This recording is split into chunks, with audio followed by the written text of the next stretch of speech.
আমার ওই বাবা বলাই ডাকে ওই মেয়ে। তো মেয়ের আর এই সব কিছুই করছি আমি। ওই মেয়ের বিয়ে শাদি যেমনি যা ওই নাতি পুতি বিয়ে করাইছি, ওই দেওয়া তো সবই আমার হাতে। ওর যে মাইয়ের যে বাপ আছে ওই বাহে মাইয়ের দিকে হেরিয়ে চায়নি।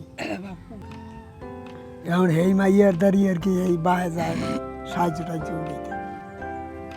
এখন এই মাইয়া আবার আমার ফোন দিয়ে কয়, বাবা আমার তো আপন বাহে আইছে, এখন কি করবো আমি?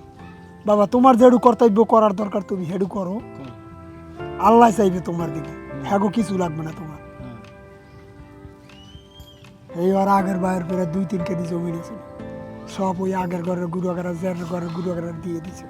এই মেয়ের দেয়নি কিছু। তো কইছে মতো তোরে যখন কিছু দেয় নাই, তোরে আল্লাহ খাওয়াইবে, আল্লাহ সব কিছু করে।